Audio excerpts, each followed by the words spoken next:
Om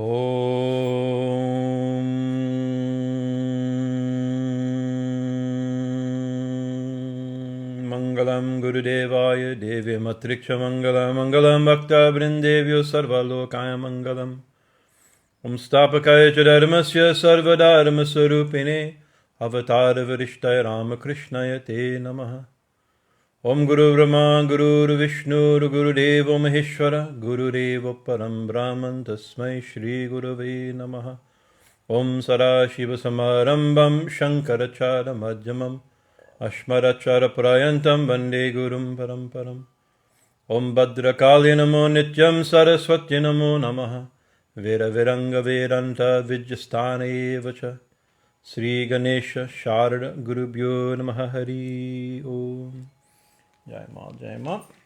Continuing our discussion on the Kali Sahasranāma, on the 1,000 names of Goddess Kali.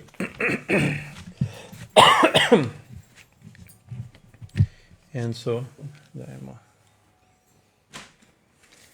There's some song sheets. Hymnals, I guess. So we were, the last week, we spent the entire time discussing one name, and we didn't quite finish, right? Siddhidā, she who, the giver or the grantor of siddhis, right? So we discussed on what the siddhis were, what is meant by this. And so we mentioned, just a quick review, usually we think of siddhis, often we think of siddhis as supernatural powers, psychic powers, miraculous abilities, things like this. And there's a list of classic 8 siddhis called the Ashtasiddhis.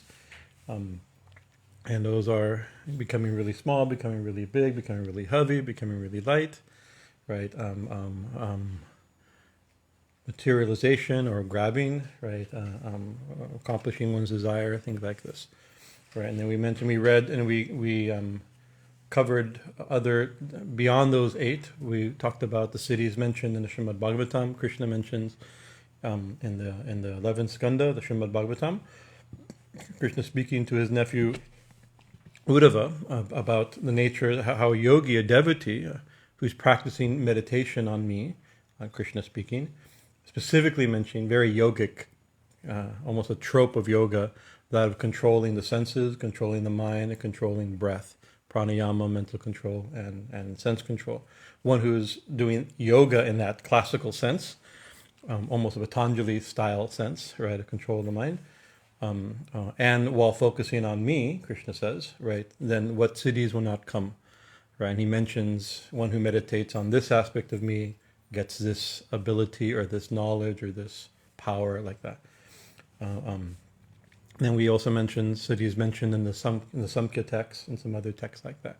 And so, and some of those lists are not really some of the powers or abilities or attained or claimed to be attained are not necessarily the 8 siddhis. Some of it's like Krishna mentioned some like knowledge of the past, present, and future, or being able to understand what's in somebody's mind, right? Or healing, or things like this. Other types of powers that seem to be there, claim to be there.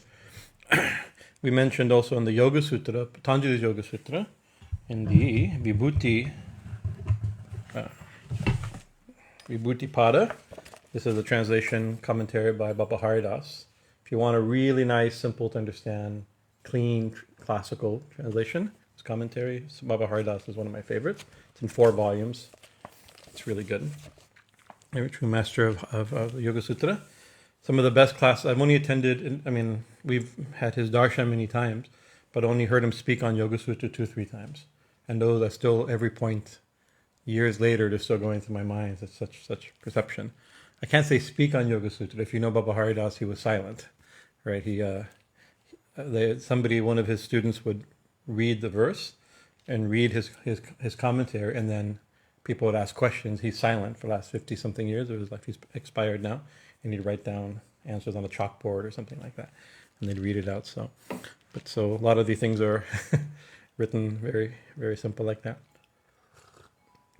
But in it, Patanjali mentions this method of samyama, which is dharana, dhyana, and samadhi, done in a particular way to gain profound insight into aspects of something. It could be aspect of nature, aspect of the self, aspect of the elements. Each one of those samyama can believe that gives a certain type of deep knowledge. That knowledge confers some ability or some power. That's the claim. But then it also mentions that the siddhis are problematic.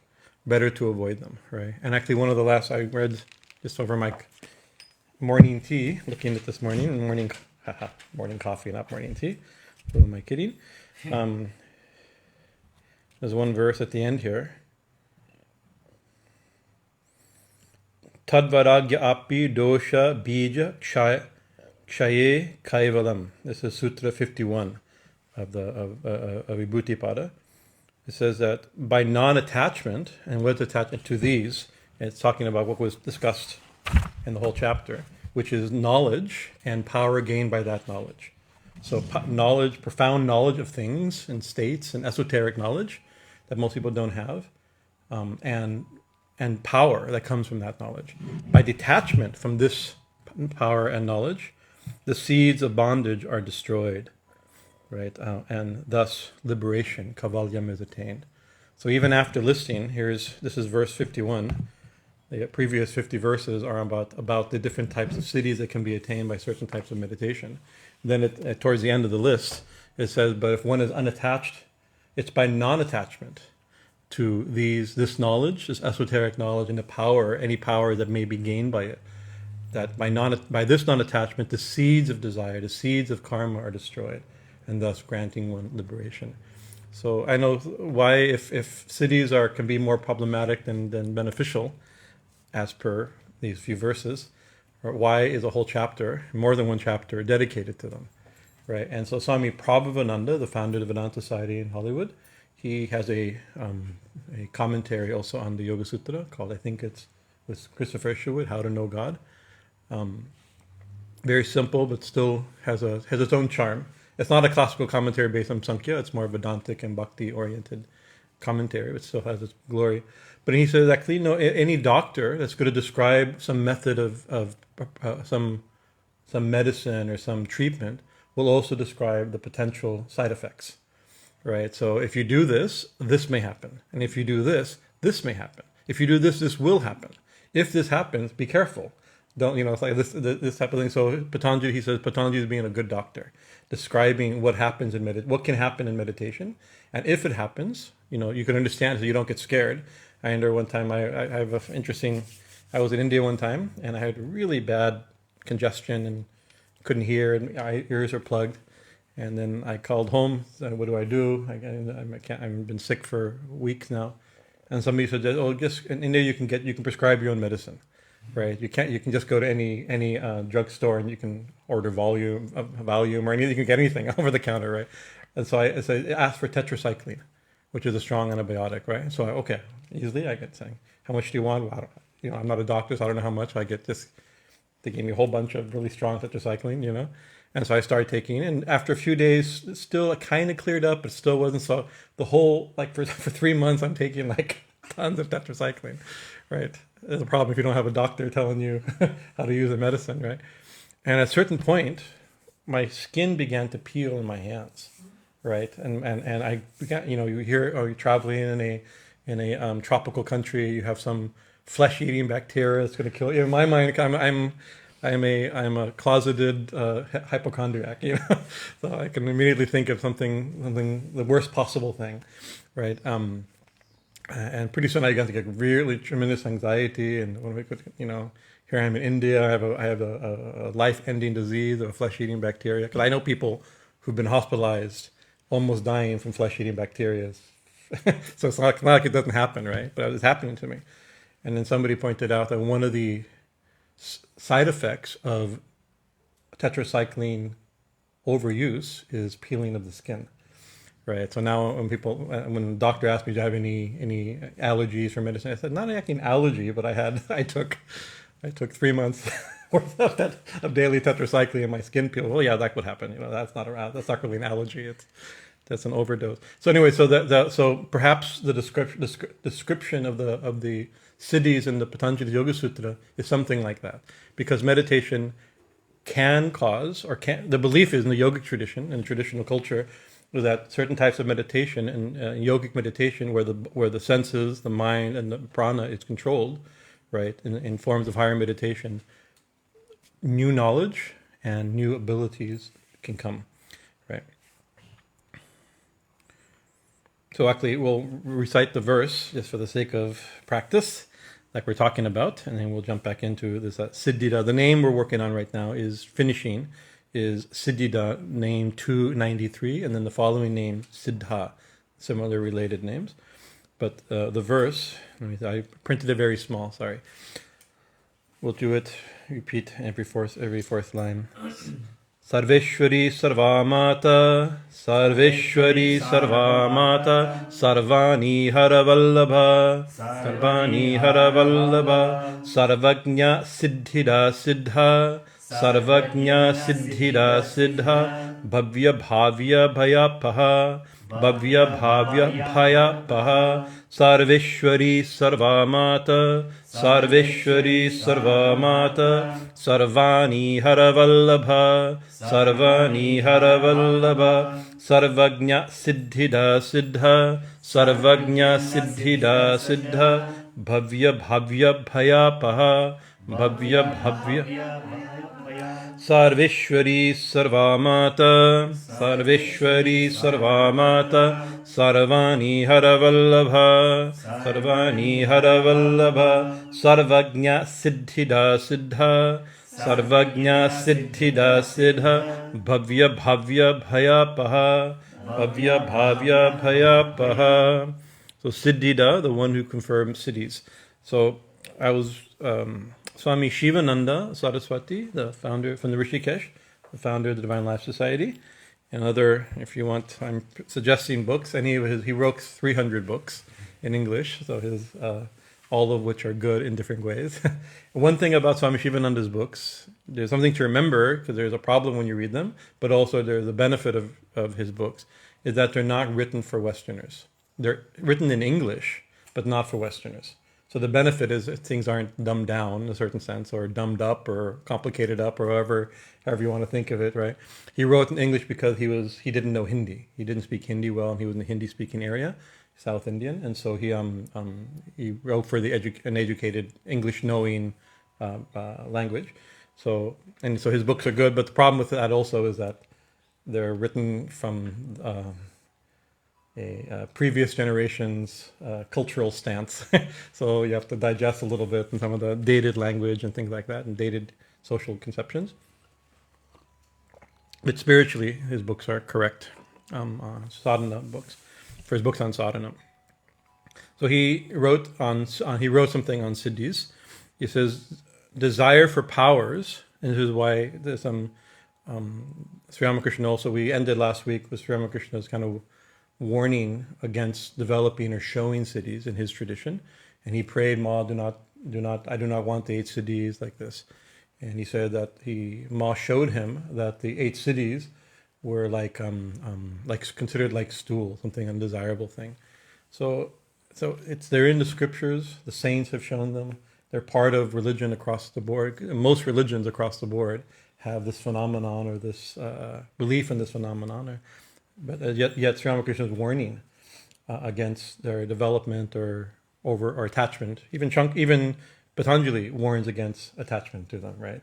If you're detached from them, then you get liberation. So that's a pretty good statement too. So Swami Shivananda is talking along the same lines. Desires for powers, siddhis, will act like puffs of air which may blow out the lamp of yoga that is being carefully tended. Right. So interesting. Blow out the very subtle desire for the light lamp of yoga. Any slackness in feeling it due to carefulness or selfish desires for siddhis will blow out the little spiritual light that the yogi has kindled after so much struggle, and will hurl the student down into the deep abyss of ignorance. He cannot rise up again to the original height which he had ascended on the hill of yoga. Temptations are simply waiting to overwhelm the unwary student. Temptations of the astral, mental, and Gandharva worlds are more powerful than earthly temptations. So the realm of the world that are accessible, believed to be accessible, but to yogis, if it's difficult enough to overcome temptations in this world, Gandharvas and the celestial world of celestial musicians and dancers like that, that's much more powerful. Various psychic cities and other powers come to the yogi who has controlled the senses, prana, and mind. The exact same Krishna says, one who controls the senses, power, and the senses, breath, and mind gets siddhis, right? So here, exactly the thing. Various psychic cities and other powers come to the yogi who has controlled his senses, prana, and mind. But they are stumbling blocks. They allure the yogic students. Sadhakas should be very careful. They should shun them ruthlessly as mere trifles or worthless things. So some siddhis are the legitimate presented goals of certain practices, right? But Swami Shivananda is saying they should be ruthlessly, should be shunned ruthlessly as trifles or worthless things. Who? Sadhaks, careful sadhaks, those who are, serious spiritual aspirants should be careful. If you practice regular meditation and concentration, you are bound to get psychic powers, some psychic powers.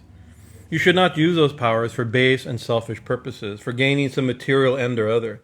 You will then face a downfall. You'll be punished by Mother Nature. Action and reaction are equal and opposite. This is a modern rendition of the law of karma, obviously. Right. Every wrong action is bound to cause reaction. I again and again seriously warn you, beware. Power, money, erudition act as powerful intoxicants. The possessor does not know what he is exactly doing. His intellect becomes turbid. His understanding gets clouded. You will not be tempted by these powers if you are established in the practice of yama, or self-restraint. Now, yama leads to powers, right? But this is a particular yama. The self-restraint is to not touch them, not to develop them like this, right? So it's interesting. Swami Shivananda, in those 300 books by Swami Shivananda, there's many books about Swami Shivananda also. He was very beloved, and so there's one book called the Cities of the Miracles of Swami Shivananda, that collects in one place all the stories of his miraculous, of his bilocation, bringing the dead back to life, who knows what like that. So it's like you have to understand what he's saying. Whether he was not a classical miracle worker, but people claimed around him that his devotees claimed various things. And many saints, we'll talk about that, likely many saints seem to have either, we believe have siddhis or miraculous powers like this, right? And so I I haven't heard it in a while, but for a while in our kind of the yogi, devotee, dharmic community, right? Because we all know, like, Swami Shivananda says, be careful with siddhis, and Sri Ramakrishna said, be careful with siddhis. So we kind of joke amongst ourselves, if you get any siddhis, don't use them. Remember, we've gotten nothing.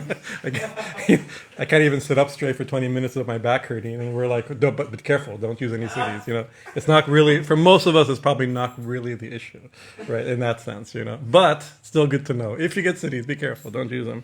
But.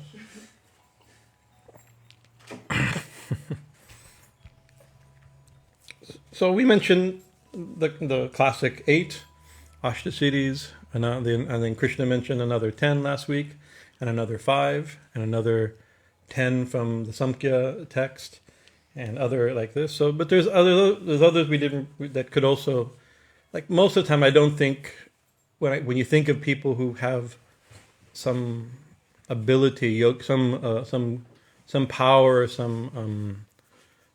from yoga, it's probably not invisibility and levitation, right? That's probably not the first. Maybe those happen, could be, but that's usually not who we think.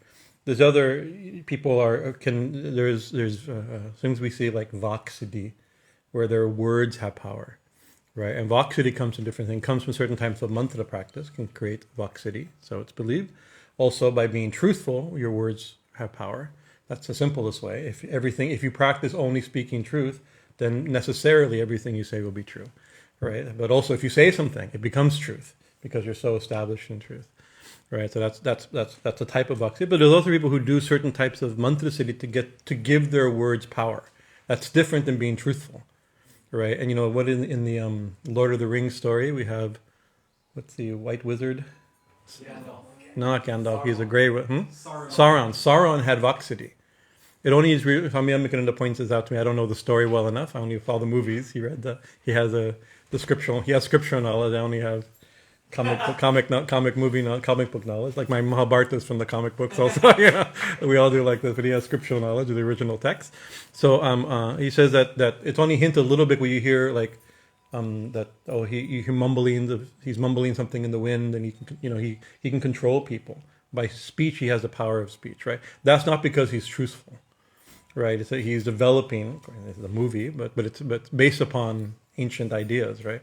He's cultivating powerful speech, manipulative speech. So now we can see we don't need psychic and yogic power to knowledge to get powerful speech. We have psychological techniques that people use to manipulate and what is it that neuro-linguistic programming, it's like a certain way of speaking. I can catch it now. A lot of TV preachers have this also. The certain way of talking that has been known to be convincing, right? So it's like it's a type of it's a power for sure, right? And that's not a classic yogic, not listed as a normal yogic type of thing.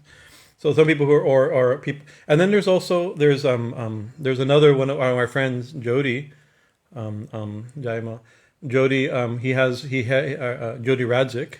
He has a term he calls the siddhi of PR. Right. This is a unique siddhi. This is a siddhi of convincing people you have siddhis.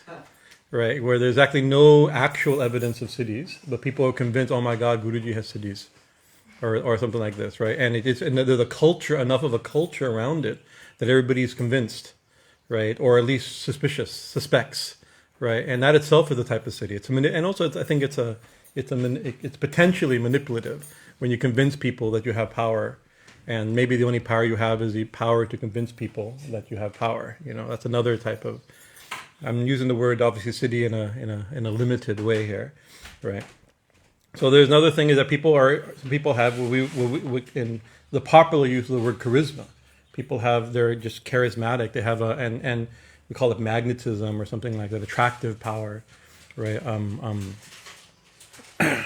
Charisma in its modern use is like a compelling attractiveness or charm that inspires devotion in others.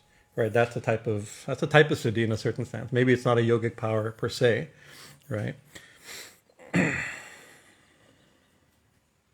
A personal magic of leadership arousing special popular loyalty or enthusiasm for a public speaker. This is seen a lot in political leaders, right? And actually, once in a while we get a political leader that's not charismatic. It's very hard to take, So that's bad enough, right? A leader that's not charismatic.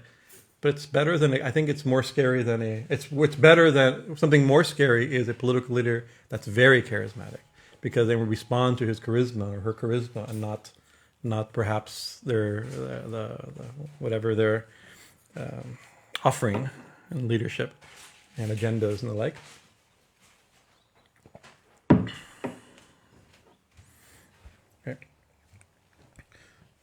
So the popular use of the word of charismatic is just like a personal charm or attractiveness, right? The word charisma comes from a Greek word which means like to favor or to gift, a gift, right? But it comes, the term we use in and something we also use like word like a charismatic leader, a charismatic cult leader, right? That's a certain type of category of religious manipulation. Sometimes somebody who's as a leader has so much charisma and then reinforced by a group. It's an interesting thing. But it's popular use both in politics and in celebrity. Even amongst friends, we have some people are just more charismatic, and certain swamis are more charismatic than other swamis. They're very good speakers. They're very charming. some of them are it's cultivated. Some people are just naturally like this, and maybe some people we see. I've experienced this, knowing many swamis and yogis. That some people just have their. I think it's as a result of their spiritual practice, not out of conscious speaking style. Some people just have a sparkle to them, a glow, a tejas. Actually, that's the thing. Some sadhus, because of their austerities, this could be the PR. It could be the city of PR also, right? Because of their tejas, it seems that there's some attractive quality to them, right? But the term originally is used in the Christian church, right? Officially, right? Charism. Charism is like it's used in the New Testament as for the word as like to favor, right? Or a gift, a spiritual gift, right?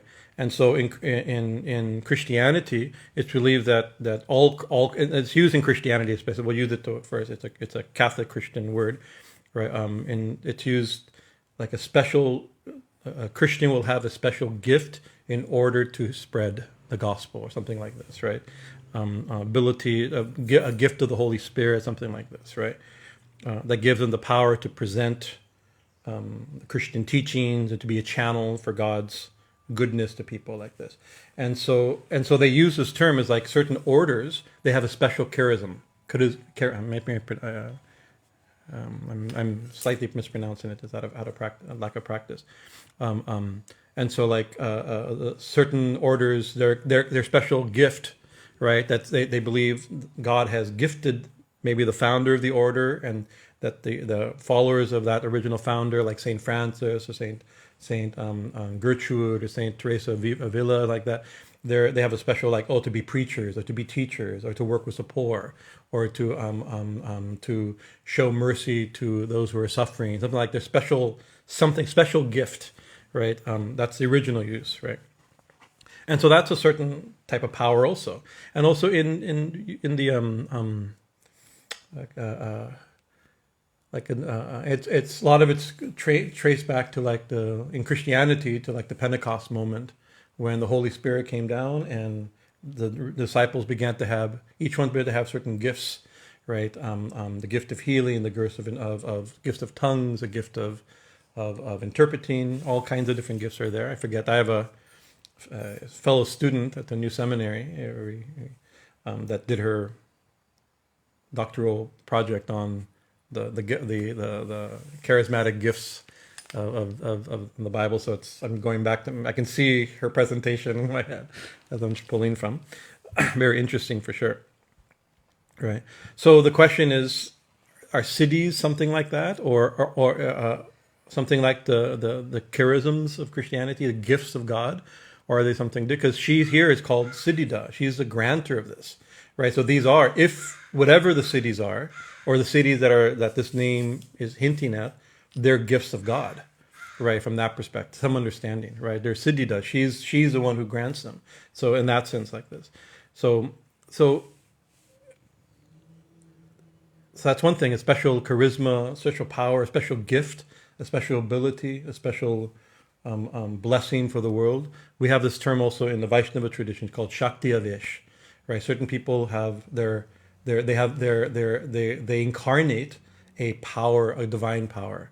They hold a certain power to do, and so maybe in a wider world religion, they be almost prophetic, like prophets or something, or sent for. So they have a special gift for the world, like this, right? So that could be a way. Maybe siddhis or something. Maybe there's a crossover between these charisms and siddhis, perhaps, right?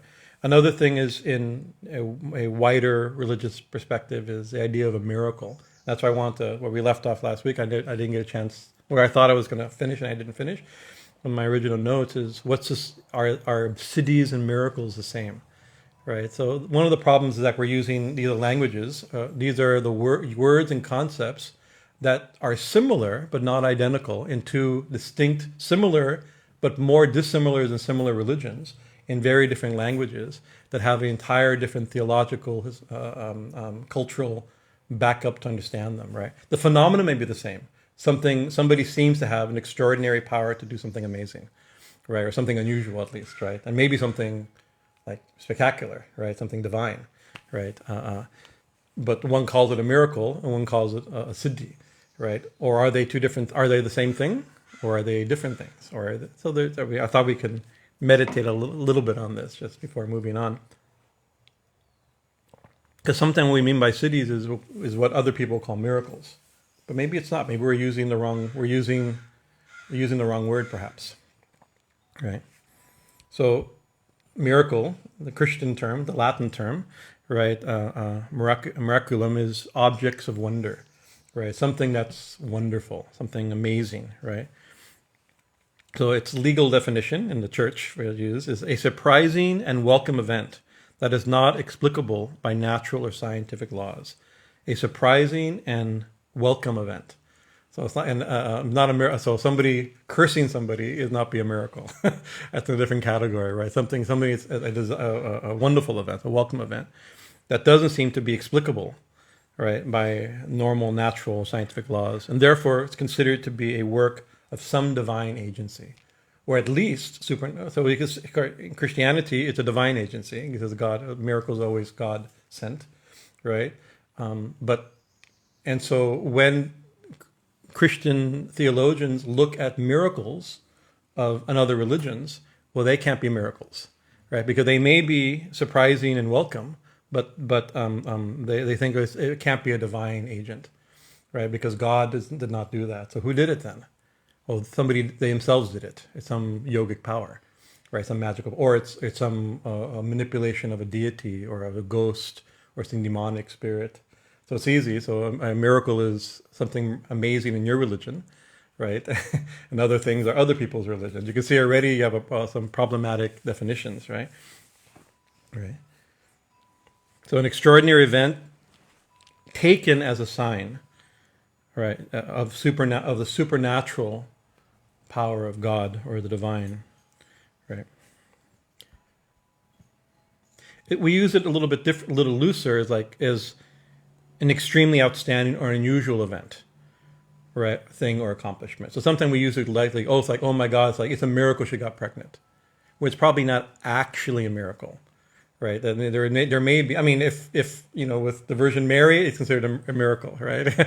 Right. But for people who it's like they couldn't get married, now they couldn't get pregnant, now she's pregnant, right? Most likely there is an understandable, but still amazing, right? So sometimes we use the term as something amazing, but not necessarily. And we think, and because it's so amazing, we attribute the divine hand, some divine power behind it. But it's not something that necessarily could only been caused by a supernatural event, right? And then also there's another use that also is interesting. In Christian Science, they use the term miracle very specifically.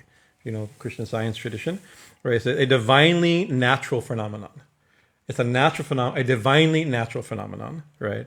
Experienced humanly as a fulfillment of a spiritual law, right? So then it's used. So this is already during the time of Christian Science and what's that book? The Mary Baker Eddy's original book is called Key to the Scripture. What is the Key to the Scripture? It's very bad. I'm forgetting just now. Anyway, there's a famous book. Actually, it's interesting. The first version of the book had lots of quotes of the Upanishads and the Gita. It was scrubbed at a certain point, where only biblical quotes were there. But her group originally had a lot of influences, and around the time of Swami Vivekananda was also one of those influences, so competing influences.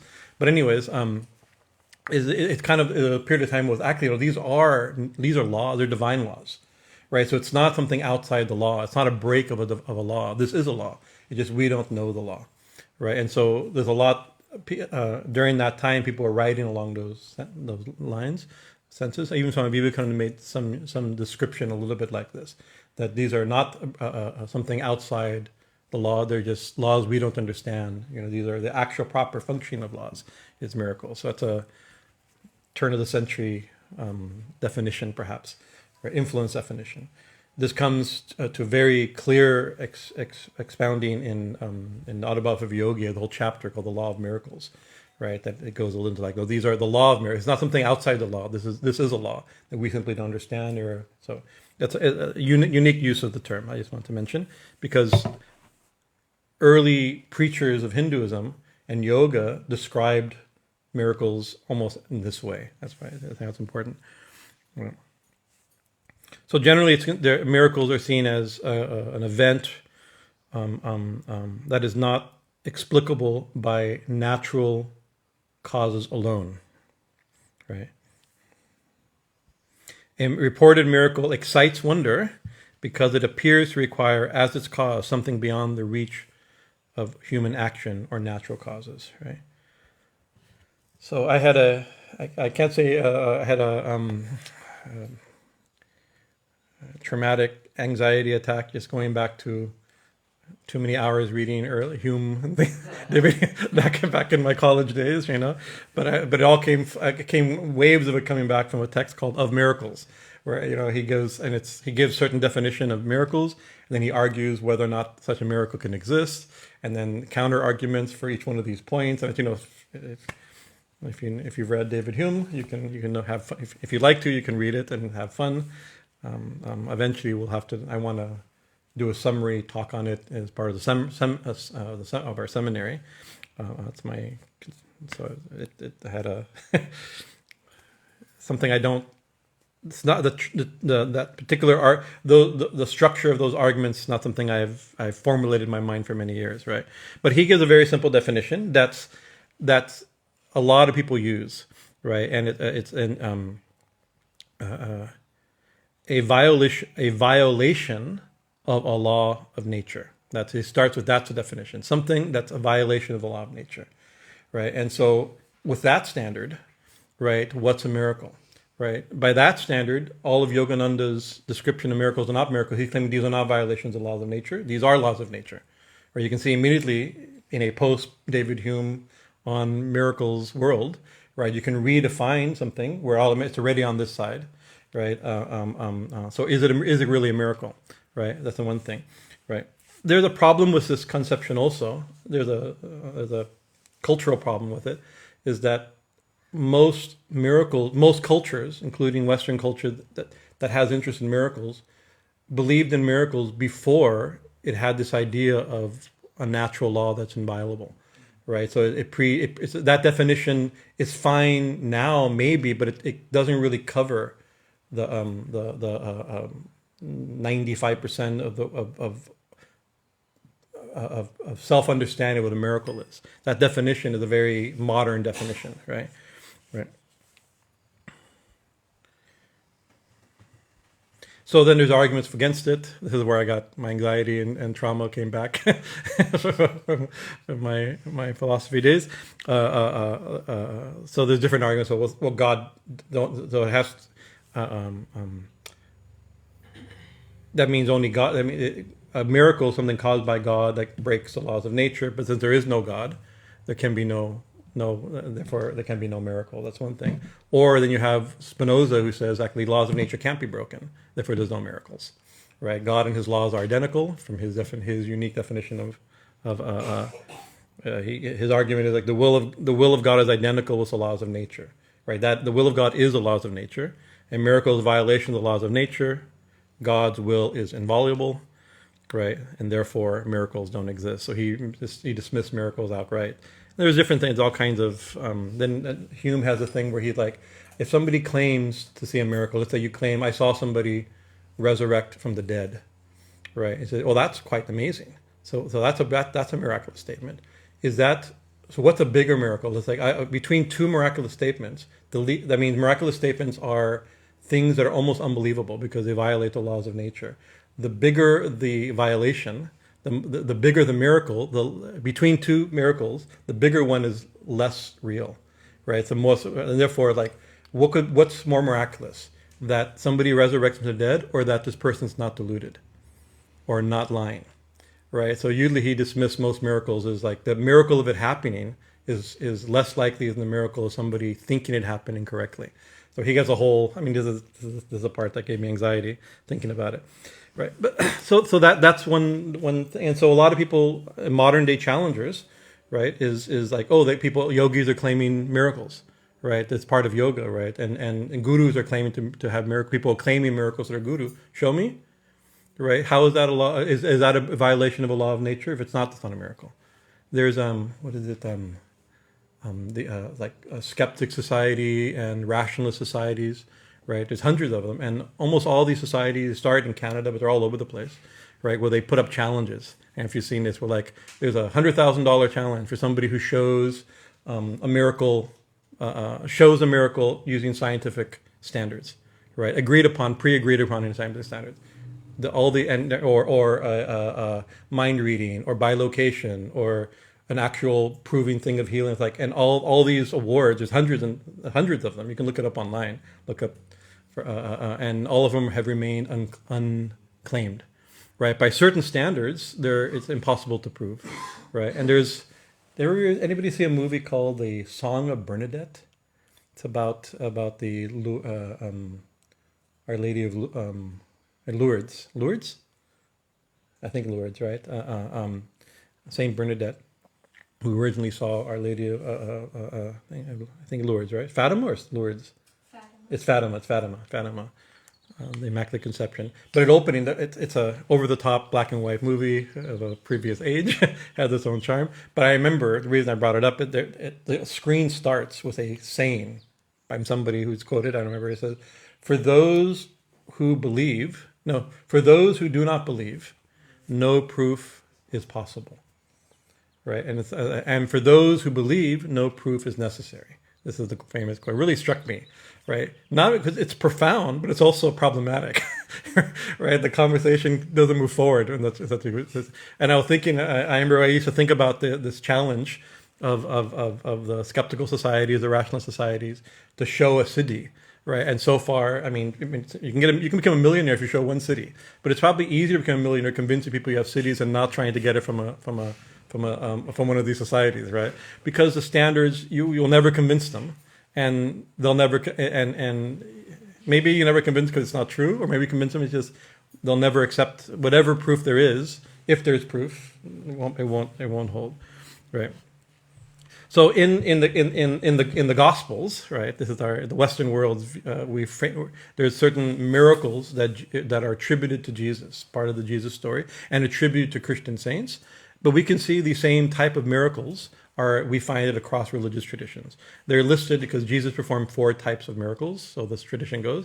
And so canon law lists these 4 types, right? One is healing, one is exorcism, removing of ghosts or spirits, right?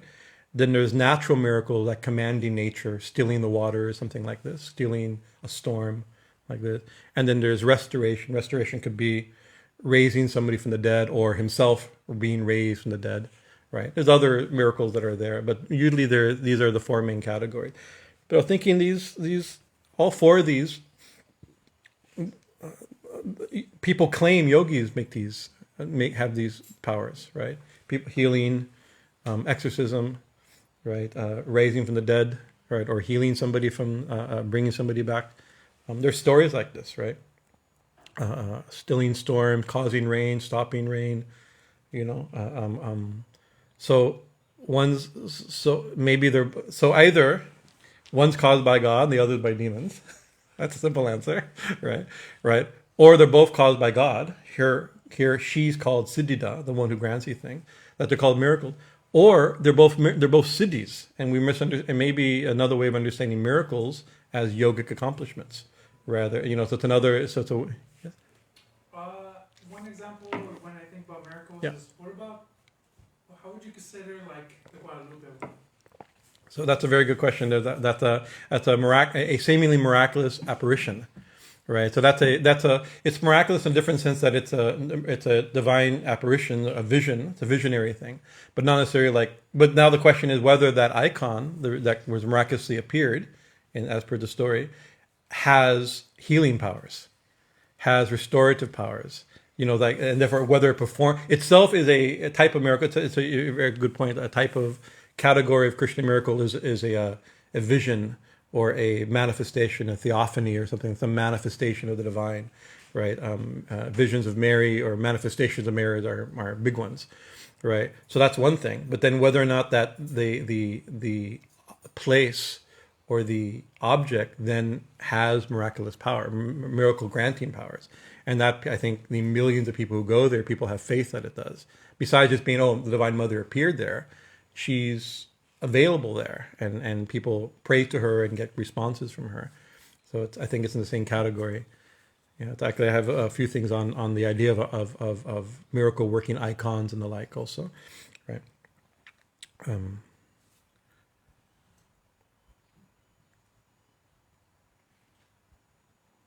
So Jesus said, unless you people see signs and wonders, you will not believe. And I'm not quite. I think that verse is sometimes taken that he's complaining, not like, oh, look at the signs and wonder and believe in God's power, but like, you won't believe unless I show signs and wonders. It's because I healed. It is after he healed somebody's son, right? And he said, don't worry, your son will be healed. And he went home and the son was healed at the exact time when Jesus said that, right? But he made that statement. So it's an interesting line. I sometimes think of that line, unless you signs and wonder, but it sounds like a little bit that he, in the text itself, that he's complaining that people only come to me because of, they believe in my words because I can heal their son, or they're like this, Interesting for sure. Right? But this view is that a miracle is an act of God. That's the primary definition. It's an act of God, right? And miracle working saints are God, or when we get a miracle, right? When we ask for a miracle and a miracle happens, we believe a miracle happened, that it's an answered prayer, right? The apparition of Our Lady of Guadalupe is in a different theological category of a theophany, of a manifestation of the divine, right? Even if it was not prayed for, right? It's a direct entry. It's miraculous in a good sense, but it's not a city specifically. It's a different use of the word miracle. Very good point, though. I shall think about it more. So, Swami Vivekananda, in our tradition, come back to our tradition, Swami Vivekananda, the interest in, unless you see signs of wonder, you shall not believe. And some people think, oh, the fact that somebody can perform miracles, that means there's truth there. God's power is there, right? So it's a proof of God, right? And then it would be the proof of religion. Like and so Swami Vivekananda, he was asked several times at the parliament, after the parliament, he says, why don't you miracles prove religion? Show a miracle. We've read in the books and in the newspaper that yogis can do all kinds of fantastic miracles. Do one of those and everybody will believe your religion, right? So that would have been, some yogis do that, okay, now you believe my religion, right? Right? There's the performative aspect of religious preaching also, right? It's on TV right now. And there, click around properly, you can see we have miracle working charismatic claims of miracle working charismatic preachers and teachers that live within 3 or 4 miles from us, right? They have huge international TV networks, So it's an interesting phenomenon, right? So when asked, I'll read. This is from the Evening News, February 17th, 1894, right? So Vivekananda responding to an interview, right? I cannot comply with the request of the News to work a miracle in proof of my religion, right? He was directly asked, please show a miracle and prove your religion, Said Vivekananda, it's an old spelling, people didn't know how to spell his name, to a representative of this paper after being shown the News editorial on the subject. In the first place, I am no miracle worker, right? And in the second place, the pure Hindu religion I profess is not based upon miracles. He didn't say there's no miracles, right? But my religion is not based upon miracles, right? Because actually he himself in Jnana Yoga, in Raja Yogi, describes all these things in many places, in letters I was skimming around in different lectures and like that. He addresses, same like Patanjali does, in a similar way, usually commenting on Patanjali, right? He quotes about these things and gives his own understanding and language of that time, appropriate for that time. But he says, I am no miracle worker, and the pure religion I'm teaching is not based upon miracles, right? It's not unless you see signs of wonder, you shall not believe, right? I'm not trying to get you to believe. Also, it's not, that's another thing. If it's not a belief-based religion, you don't need something to convince you to believe like this, right? Like that way. We do not recognize such things, and so it's interesting. And we do not recognize such things as miracles, right? We do not recognize such things as miracles. They are wonders wrought by the 5 senses, but they are operated by some law, some subtle law. Is that view? Our religion has nothing to do with them. Most of the strange things which are done in India and reported in the foreign papers are sleight of hand tricks and hypnotic illusions. So most of them are fake. Right? I think that's still probably mostly true. Right? They are not the performances of the wise men. These, meaning the wise men, do not go about the country performing their wonders in the marketplace for pay. They can be seen and known only by those who seek to know the truth and not moved by childish curiosity. That's an interesting statement. Right? He's also in the same year, in January, for the Memphis Commercial, another magazine. Swami Vivekananda was questioned concerning the truthfulness of the marvelous stories of the performance of wondrous feats of conjuring, levitation, suspended animation, and the like in India. Vivekananda said, "We do not believe in miracles at all, but that apparently strange things may be accomplished under the operation of natural laws. There is a vast amount of literature in India on these subjects, and the people have made a study of these things. Thought reading and foretelling of events are successfully practiced by the hatha yogis. As to levitation, I have never seen anyone overcome gravitation and rise by will into the air, but I have seen many who are trying to do so. They read books published on the subject and spend years trying to accomplish this feat. Some of them, in their efforts, nearly starve themselves and become so thin that if one presses his finger on their stomach, they can actually feel their spine." Jayama, you must feel the spine. Some of these hatha yogis live to a great age. A lady present when the reporter was interviewing the monk said someone had asked her if Vivekananda could perform wonderful tricks, and if he had been buried alive as part of his installation into the brotherhood. Jayama. The answer to both questions was a positive negative. Right, so the question is, as he had been buried alive, right? Because funny, because I know swamis who have been buried alive. That's right. So and we even have pictures of some of them. One of them, right? A swami that was buried alive, right? For some time. Actually, every Navaratri he'd be buried for 9 days and underground like that. So it's definitely an amazing yogic feat, and I think he was an amazing yogi, right? But he, the question is, because these stories have come, so did you get buried alive? Right? You imagine the type of writings, these fantastical Orientalist writings of the time, right? So he responded in both questions, positive, negative. What have those things to do with religion? He asked. Do they make a man pure? The Satan of your Bible is powerful, but differs from God in not being pure. Right? The difference between purity is the main thing. So he wrote into a letter. I found this letter this morning simply listed as a letter to a friend in 1995. When a man rejects all the superhuman powers, as he's quoting actually earlier in the letter, and the Vibhuti Yoga of like that, he attains the cloud of virtue. He sees God, he becomes God, and helps others to become the same. This is all I have to preach. Doctrines have to be expounded enough. Doctrines have been expounded enough. There are books by the million. Oh, for an ounce of practice. And in the lecture, he says, in God and Religion, I look upon miracles as the greatest stumbling blocks in the way to truth.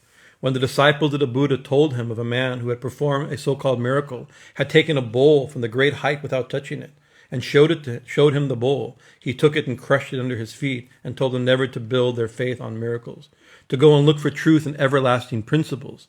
He taught them the true inner light, the light of the Spirit, which is the only safe light to go by. Miracles are only stumbling blocks. Let us brush them aside. And in Raja Yoga, last thing I like Swami Vivekananda. It's good to get a good encouragement from Vivekananda. Miraculous powers are spiritual. This is from Raja Yoga. Spiritual milestones that indicate that your meditation and practice is right. Right, because Krishna said, and Swami Shivananda said, through control of the senses, control of the mind, and to control of the prana, and higher meditation, these things are possible. These are symptoms, milestones. That's your meditation and practice, right? But those who begin to use and misuse those powers have a steep fall from the path of their goal and can have dangerous consequences. Most people who seek these are looking for name and fame for themselves and are power-hungry individuals who can misguide others. Right? So that's a good contemplation, right? But there are saints, which we don't believe are misguiding others, right? We have saints on our walls and probably in your churches that you grew up in, right? There were miracle working saints. Were they manipulating people? Were they, maybe? Hard to know. I mean, like people happened a long time ago, right? Enough time, everybody can be sanctified, right? But actually we believe and we also, maybe we believe we also have met saints that were miracle working. That's why I don't think we're manipulating people, right? That God flowed through them in a certain way, right?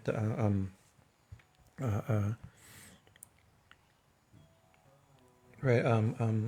Actually, in the to your question about Our Lady Guadalupe and the miracles around her, not just the miracle of her, but the miracles around her, right? The Orthodox and the Russian Orthodox and the Orthodox churches, they hold that those miracles come from the faith of the believers, right? Their prayers are being answered, not necessarily the power in the item. Of course, the item, these are icons, are windows to the spiritual world, but they allow the faith a place for one's faith to approach God's throne and get a response. Right? So many miracles in let's say across religions and in Christianity, for instance, what are things like stigmata, which is change in the body, bilocation, mystical knowledge, means reading people's minds and hearts, right? Prophecies, levitation, and ecstatic flights. Yeah, you know Teresa of Avila, you know who she is, one of the great. We're like that. So the story goes, right? Because she was we called her a floater, right? Ecstatic flights, right? One of my professors goes, she was a floater, right? So the story goes, right? How to believe? I mean, we have no photographic video evidence of this, right? But because it created such a sensation, a negative sensation, because people began to crowd, right? That in church, when she began to go into ecstasy, one of her sisters, one of the nuns, would hold her down, so she didn't go shaking off or flying off. So the story goes, right? Saint Francis is believed to have gone flying up and then fall somewhere, and they have to go find him, damaged and hurt. So the story goes, right? So the levitation, ecstatic flight, control over nature, the gift of tongues, healing. Then the unique thing of incorruptibility. That's a thing in Christianity where people, even after their body doesn't corrupt in a normal way. But I remember one time at right, there used to be now everything's become a Starbucks, but it used to be an actual nice, sorry. used to have better coffee. It used to be a Dietrich's right on the beach here, right? And we was there, and I was dressed I was not in full monastic dress. I had jeans and an orange t-shirt. We were going undercover, right? At that time, we were less bold in our presentation, right? And there's a man at the who brought us our coffee. He says, "Are you monks? Are you a monk?" He said, "Yeah." He said, "A Catholic monk?" Right? And go, "No, I'm a Hindu monk." I said, "Oh, I want to be a Catholic monk." So we pray that your vocation is successful and like that. And he pulled from his back pocket. I know it's true. Catholicism is true. He says, "Oh," and he in his back pocket, well worn, he had a book. All these stories have been corrupt saints, people who have died and not been corrupted, right? And I said, "Oh, wonderful." Right, that is a miraculous thing. It shows a very certain type of saintliness, right? And then I quoted like Paramahansa Yogananda. There is a record of him many days after his death, was not incorrupted, right? As far as we know, his body may still be incorrupt in the crypt in Los Angeles. We don't know, but it seems to be like that. And you could see his face, because his whole truth of his religion is that we know it's true because look, these monks have been physically corrupt. In the brothers Karamazov, what is it? Karamazov. I can't pronounce it. I can't pronounce English, what to speak of Russian. But there's a very holy father. I remember the story. Lucia told me the story. I did not read the book fully. She did. So she told me the story. There's a scene where one of the holy fathers, he dies, right? And usually you think, oh, the room will smell like roses. that happened with Yogananda. Said the smell of roses was there. That's a common thing, right? And and the body becomes incorrupt. But what happened when he died? What happens is most people die. Their body begins to rot, and bad smell immediately comes, and he began to decompose immediately, like that. And the people's faith of the spiritual children, right, are shaken. It's like, was he a holy man after all?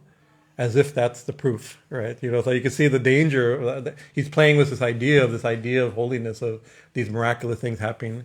Maybe that's not the best criteria, right? Because most people die and just die. The body is left behind. But there seems to be, the tradition also, in certain types of saints, the body seems to undergo some sort of a change, perhaps, right? So all this list, these are things that I can, like each one of these, I can name saints in the Christian tradition.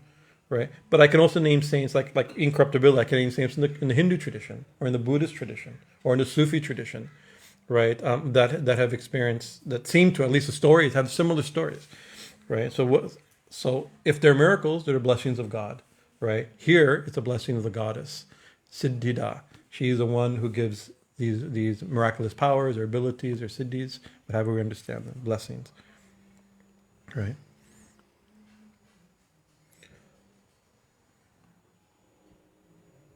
Then there's a theological question that's been discussed between miracles and magic.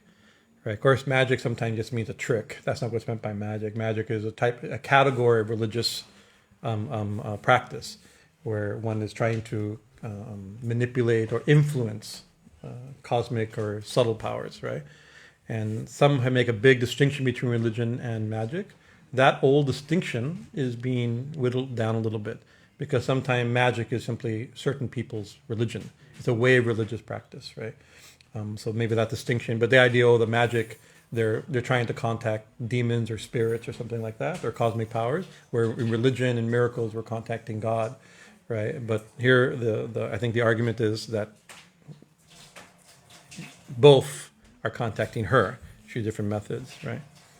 So last week I ended with this one story of the three monks, right? So there's another that actually also that Tolstoy wrote.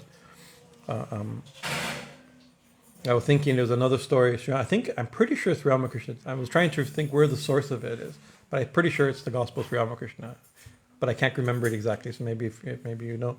Where there was he tells a story of a man, a yogi, accomplished yogi, and he was meditating on the bank of the ocean, right? And a windy day, and the wind was bothering him, right? Interrupting his meditation. So he simply got stop, right? And by his yogic power, he can control nature, and he stopped the wind, so that would not bother his meditation, right? But not unknown to him, right? On the ocean there was a ship. And because of the wind, they had put out their big sails, or what do they call those? I used to be a sailor. I don't remember. It's been too many years. I forget the big bellowing junipers or something. Junipers. I forget. And so they put all the full sail out, right? So getting full speed, right?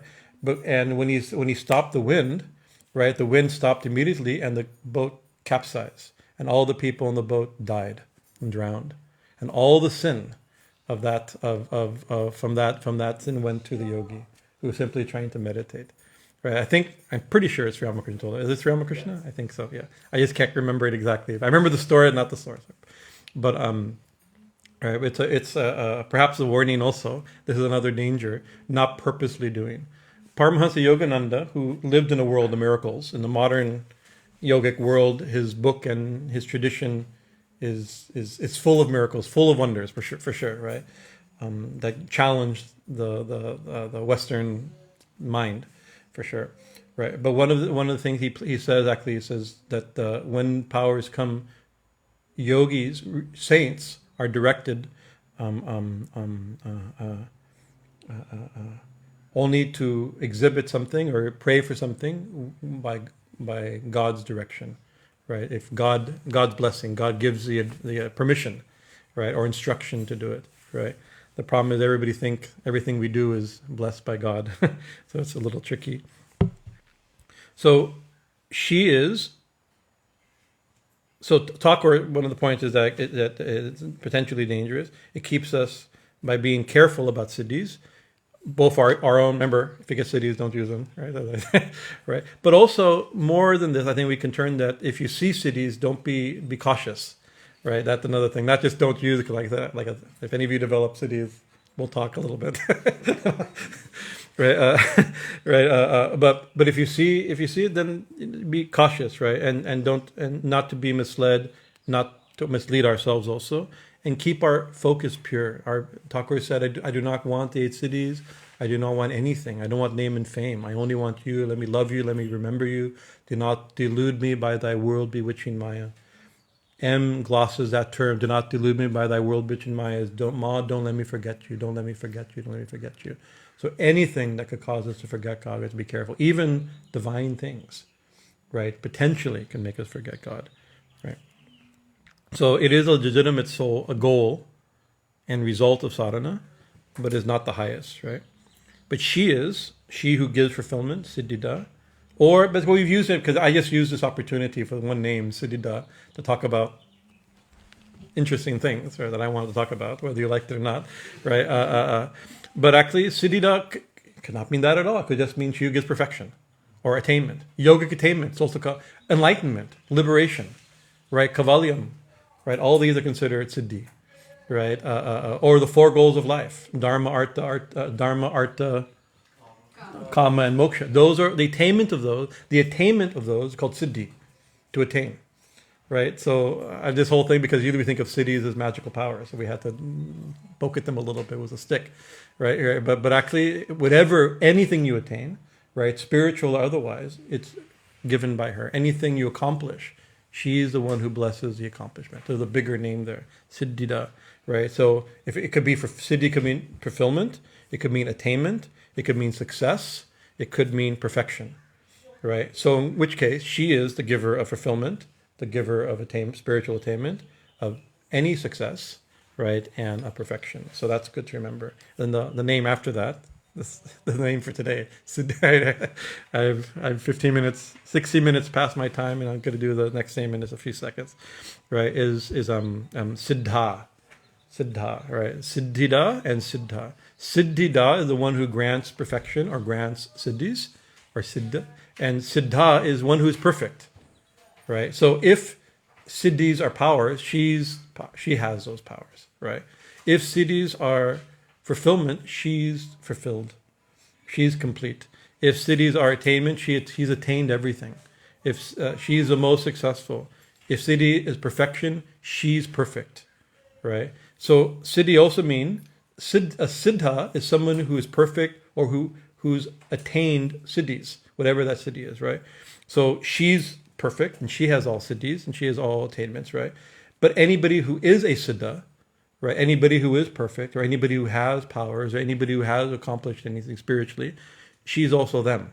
She's an example of them, right? One who is accomplished, one who is perfected, right? We have this term siddha purush, or a siddha yogi. Of course, siddha yogi, there's an organization by that title, right? But siddha purush, I know when I have a brother disciple.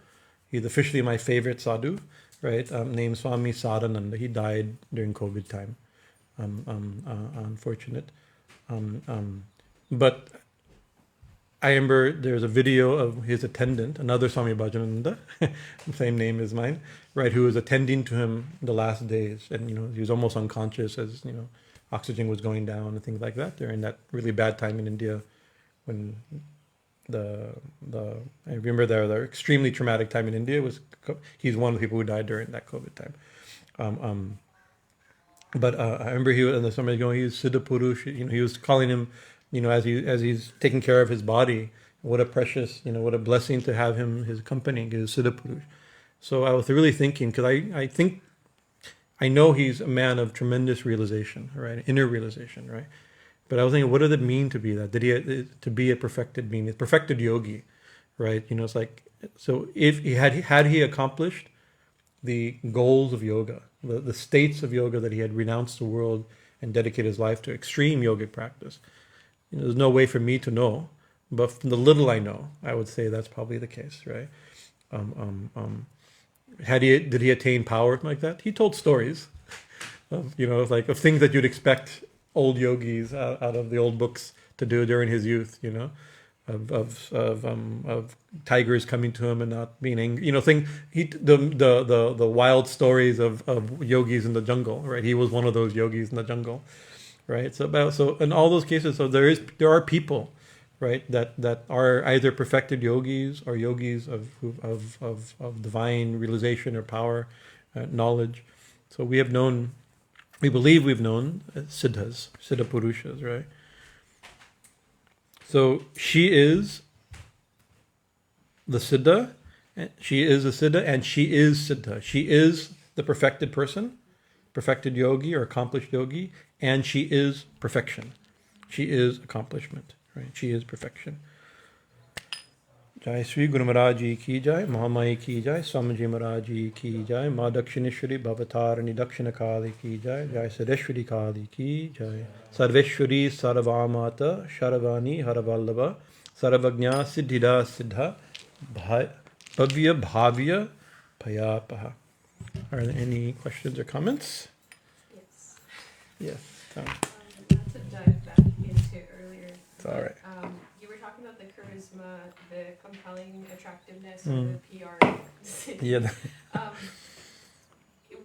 Are there defenses against that? Like, I know you sort of mentioned last week the Jedi mind tricks being sort of weak-minded, but are there like spiritual practices? Yeah, the problem is that we all think our minds are stronger than. The problem is that we don't want to become so not hard-hearted, but skeptical, that we become, that we doubt everything. I prefer to live in a magical world, right? It's like I try to see the world kind of the way the people who wrote the books saw the world, right? Right? Like when I was talking, years ago, when we started our Krishna Lila in the Srimad Bhagavatam, we talked, it's like the world that Krishna lived in, was born in, right? Everything's living. There's demons and ghosts and it's like, and we could look at the same thing as, oh yeah, there was a cart accident. He almost got crushed by a cart. No, it's a cart demon, right? Like it was a cart spirit sent by a demon that was trying to kill him, right? Like, so that's without that magical worldview, that story is like, that was just an accident. He survived it. What's the big deal? Thank God. Because we can thank God for him surviving that, right? You don't get the flavor, right? So we try to, but we also have to be cautious because we can be easily we can be easily manipulated, right? So I think I hold a healthy skepticism, right, as well as an openness to the magical worldview of yogis and siddhas and apsaras and gandharvas and and like this, right? And also we appreciate them also as categories, phenomenologically as categories of religion. Like for instance, my religion I don't think would be terribly challenged if cities didn't exist, right? It'd probably be it wouldn't be as fun to think about, right? But nothing would really change, right? And so for me it doesn't have. Anyways, I'm cautious.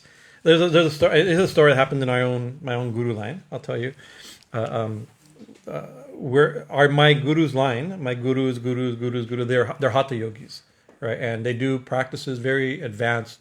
They know look at me, not a hatha yogi, and I've done some things that I haven't done in a long time, not enough, right? But they do practices that are considered quite difficult, right? And there's some real yogic reasons for them, right? And there's one practice, right, called Virajita. But anyway, I won't give too many details in a public forum. But it's a hatha yoga thing where liquids are pulled into the body through the sexual organ, right? And the purpose is a purification. Actually, one of the purposes is actually to overcome, hatha yogis do it to overcome sexual desire, right? The particular advanced practices can only be learned from a guru, right? So he had learned it from Handiya Baba, my guru's guru, who's a great hatha yogi, lived to be 104, right? A really expert hatha yogi. And we consider it to be a siddha purusha, a perfected yogi in the hatha yoga tradition. right? So as soon as he did that, he says, Guru, our Handiya Baba had a little hut made of thatch, right? So he says, I want to have a thatch. Now I'm practicing yoga under Guruji. I shall also have a thatch hut next to him. But where do I get that? So he went down to the river to the boatmen who are selling the hay to make thatch hut. But he didn't have any money. And he says, I shall show you, right? I'm a powerful yogi, right? And he took a glass and he urinated and he filled the glass with milk. He urinated milk. Look what power I have. Next, I shall urinate gasoline and burn your boat down if you don't give me the. And you all know if Skidi is such a powerful yogi, he's going to urinate gasoline, right? Look like that. And he had absorbed milk purposely for that trick, right? The Hatha yogi is not. It wasn't a siddhi; it was a claimed siddhi, right? And and Handiya Baba was extremely angry and threw him out and chastised him. Probably beat him with a stick. I forget exactly. It's right, by that this misusing and fooling the simple people who have faith, right? And this poor man, it's like the basically stealing and manipulating people like this, very, very dangerous. So I think of that story a lot, right? I've seen things like this. I've been given things that, anyways, yeah, I've seen like this. So I think a healthy skepticism, right, and but an openness to the truth of the statements of the scriptures, right? The Yoga Sutra says these things are possible. The stories are describing these divine or miraculous events and things like this, and when I've seen people claim to be supernatural type of events or experiences, right? So we like, oh, this is in the category of one of those type of things, but true, not true, I don't know, right? And if true, what does it mean? I don't know, right? Minimally, it means they have a little bit. They've controlled their mind, their prana, and their senses in a certain way to get maybe some special knowledge or ability. I don't know, right? That maybe that's impressive or not. I don't know. To me, it's the world of yoga, right? So it's impressive that way. Oh, there's still people doing this, right? But what's the spiritual power? What's the spiritual benefit of believing that? Or, it's not enough to attract me to somebody. Usually, it makes me weary of people. That's my own thing. So I'll end with one. I mean, if there's other questions, but there's one story also in our guru line. My Swami Bhajanananda, my Guruji, he during his early days of tapasya, his gurus had him build a cave, but in the sandy bank of the Ganga. So they dug into the Ganga bank, and so into that, I went to that place. Now, I mean, I've been to there one time, twice, and deep they dug a thing, and he would meditate all day long doing his practices there. And Guruji told me, actually, he says that during that time, he began to get siddhis. That was his own claim, right? And he was 26, 27 years. He died in 93, so it was many years ago, right? Many years in his early life, 23, 24 or something. And he'd write down, like, who's coming that day and what they're going to bring, right? And then the people would come and he'd show, look, I knew you were coming. I knew you were going to bring this food for me today. He was developing from his power of meditation. So he told me, right? And people would come and then pretty soon stories came. Oh, there's some siddhi Baba that's in the cave, right? And people would go to see him. Oh, I need I've been trying to have a child. No problem, you'll have a child. Then they'd have a child, like this. So he'd be practicing. And every few months he'd go to his guru to check in on him of how his sadhana is going. And he told those details. And he said, Guru Maharaj got very angry with me and screamed at me and chastised me. And he gave me his instruction. Not that you don't have these things, right? He says, never show anything, right? And never reveal your knowledge. Hide, because in the yogas, we mentioned that verse in Yoga Sutra, one who's detached from their knowledge and their power gets liberation, right? So you'll get, and we believe he had the highest wisdom. He could answer scriptural questions of books he never read. Scholars would come to hear from him, right? But usually he just, oh yes, by divine grace, I'm living here so many years. He just give very general thing. Oh, may Mother bless you. I'm praying to the Lord. May he, he just this type of stuff and gave general lectures and to whoever was coming. But he hid his knowledge, and he hid, if he had any powers, I don't know, right? He hid, his guru told him, don't tell what you know, and don't show what you can do. these two things, right? And they'll pass. Otherwise, you won't succeed. So I have that also as one of the messages. So that's two things. One thing, of course, if you have powers, if you get siddhis, don't use them, right? But also that same principle. If you see somebody who advertises both their knowledge, or their power, or their realization, those, to me, that's already a red flag, right? It doesn't mean they don't have knowledge, they don't have power, realization, right? But that's no longer, if it ever was, it's not an attractive pull to me, And that helps a little bit. Okay. Anything else? Yes. Is it kind of just like great power comes great responsibility? Yeah. You mentioned that last week. Yes. And sometimes the great power, the greatest responsibility is not to, if you have knowledge and power, a good responsibility is not to manipulate people with it or confuse people with it, right? That's a thing, right? So that's also part of it. Right? I think sometimes we can manipulate people, right? Even unconsciously or not purposely, right? But also I think we confuse people with it. Even with knowledge, right? Thakur said, it's hard to get past Thakur, right? He said, unless you've received the command from God, you can't be a teacher. Right? He said, otherwise here I am giving a lecture, right? Tomorrow, maybe you'll think, Swamiji gave a nice lecture. But it most likely won't have a huge influence. I added a little bit of traditional knowledge. All I can do is give traditional knowledge, right? Read from the scriptures and give traditional knowledge, right? But if you want a little traditional knowledge, I give you a little scriptural knowledge. That's what I can do. I only know that, right? Right? But it doesn't have no real power. Where Sri Ramakrishna say a word and your life changes, right? Because he says the command, and then he said, we all think we have the command from God. Oh yeah, I'm pretty sure I had the command from God. Right? He said, no. She literally comes in front of you and tells you what to say. And tells you to teach. Have you done that?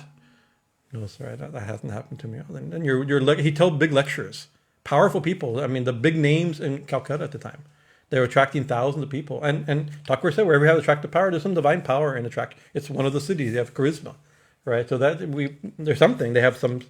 People won't go unless you have nothing. They have some knowledge, some power, some shakti. So the people coming to see and hear. But unless you have the command from God, no real effect will come, So I thought it's always good to remember to keep yourself, even if you have knowledge. Do we really have knowledge? I mean, we don't have, Anyway. So, great power comes great responsibility. Actually, one of our teachers many years ago, he used to emphasize that the difference between a deva and a demon is that both have power, but power without responsibility equals demon. So he said, don't be a demon. So I think it's pretty good advice. I think generally I can give that advice, even without the direct command from God. I'll give you that advice. Don't be a demon. I think that's pretty safe. Hari Om Tat Sat. Thank you for your kind attention. All right.